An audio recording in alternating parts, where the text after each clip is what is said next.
Haters have one job. It's to hate. That's all they do. You all on social media. Y'all, a lot of millennials in here. It's people just troll to say something negative. Right. I don't care what you do, what you post. I don't understand people like that. But people hate because they jealous. If you really want to be successful, you gotta have a lot of dog in you. You gotta be mean sometimes, because life ain't fair. Life is hard, man. It is not fair. Like you have happen to you that just, you go, man, why this happened? Because life ain't fair. But life ain't fair to nobody. You just gotta fight through, man. You gotta bite back sometimes. It's like haters. When you get haters, people's opinion of you is none of your business. They saying about, they don't even know me. So I don't give them no energy. So I just keep going through. But then I tell you something too, haters motivate me. Because when they talking about me, that means I'm doing something. If you have no haters, if you don't have any haters, you need to get some. You need to get some haters. Because if you have no haters, you ain't doing nothing, man. There's times I felt like giving up. I mean, no matter who you are, if you have a goal in life, everybody has a turn back moment. Everybody has a crossroad. If you haven't been at it, it's coming. You can either decide to continue or to quit, to go forward or to go back. You're gonna always have that decision. But what I did was, I made all of my dreams bigger than my fears. So when I felt like quitting, the results would have been devastating to the goal I was trying to attain. See, I was so sick of being poor. My motivation was, I was just exhausted from poverty. I couldn't do this no more. I was sick of living in my car. I've been living in my car for 3 years. I was sick of not having money. I was sick of not having a bathroom, a front door. And so for me to quit, and see, that's what people do. People quit when it's at their hardest moment. But if it's at your hardest moment, why would you quit?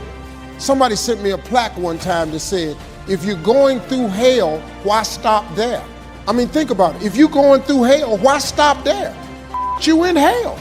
Move, keep going. And I just could not see myself not being successful. And so since I was already at my lowest point, how much lower can I go? I figured if I quit, I'd go lower than that, and I didn't need that.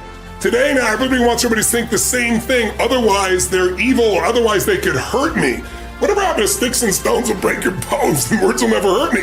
We have this whole thing that words are evil, words are action, it's bullshit. And all it does is make you incredibly weak as a human being, and you're more than that. We all are more than that.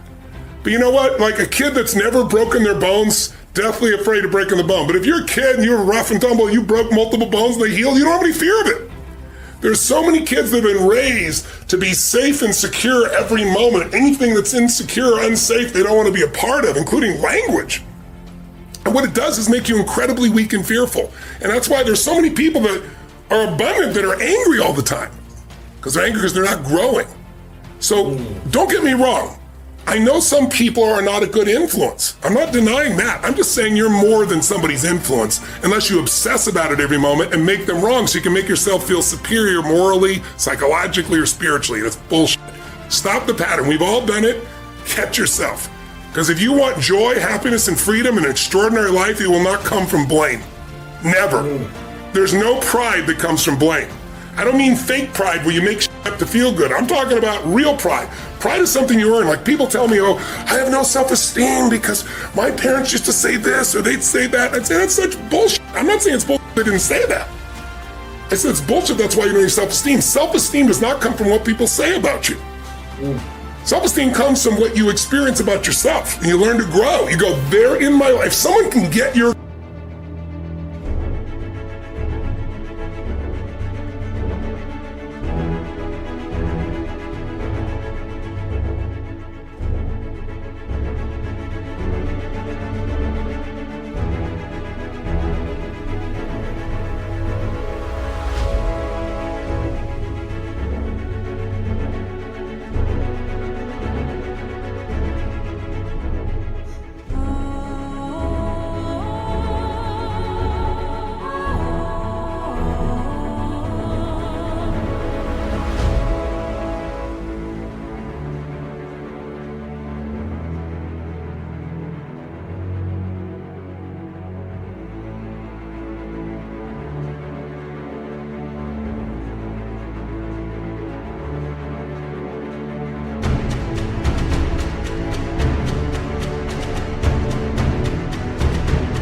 goat, if someone can piss you off, if someone can make you feel less than, that's God coming to you saying, grow.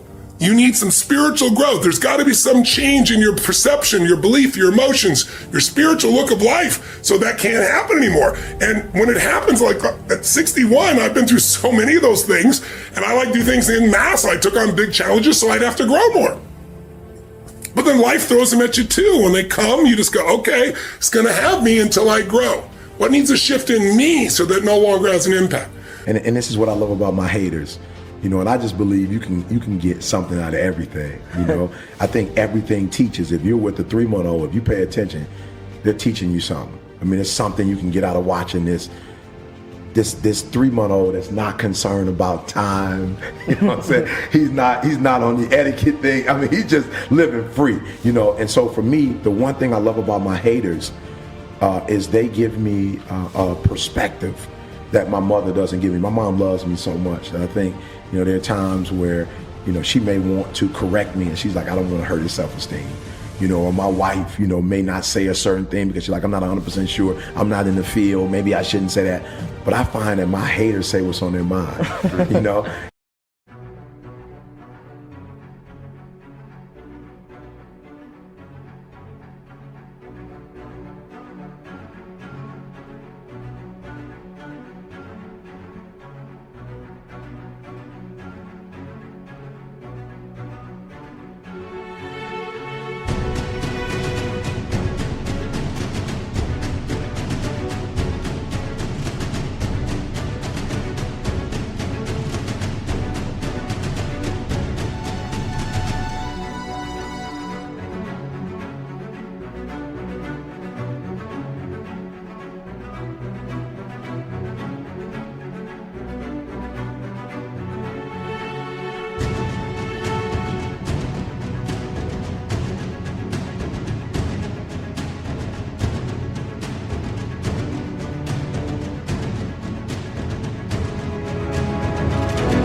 And sometimes what they say is real.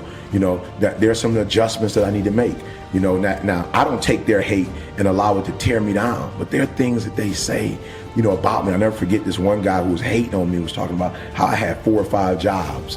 You know, he's like, he's doing this and he's doing that, he's doing that. And I thought about it one day and was like, okay, what is he saying? Now, take away that he's not making his dreams become a reality and he's jealous about the fact that I'm fearless, that I'm going out here and I'm trying it. Yeah. But there was some validation in what he was saying, in that if you're doing too much and you don't have a solid focus, you may not be getting the most out of your life. And I was like, you know what, this guy's, he's telling the truth. And so I started to narrow my focus. Haters have given me that extra, that edge, that advantage, that I know that they're always in the backdrop waiting for me to make a mistake. They're waiting for me to fall. They're waiting for me, you know, to come out with a video that doesn't represent, you know, the videos I've done before. They're waiting. And so I'm gonna keep them waiting. A gentleman who dramatically transformed my life, I was a junior at Booker T. Washington High School in Miami, Florida, and I went in his class looking for another friend, and he said, go to the board and work this problem out for me. I said, sir, I can't do that. He said, why not? I said, I'm not one of your students. He said, do it anyhow. And the other kids started laughing, saying, he's Leslie, he's DT. And he said, what's DT? His brother is smart, but he's the dumb twin. And I said, I am, sir. And he came from behind his desk and he pointed at me and said, don't you ever say that again. Someone's opinion of you does not have to become your reality. And he taught me 3 things. He said, if you want to become successful in life, young man, he said, number 1, you got to change your mindset. He said, you don't get in life what you want, you get in life what you are. Number 2, practice OQP, only quality people. You earn within $2,000 to $3,000 of your closest friends. I found that out. I left all my broke friends. I said, y'all gotta go. Because I used to be so broke, I'd pass the bank and trip the alarm, you know? And the 3rd thing he said, develop your communication skills, because once you open your mouth, you tell the world who you are.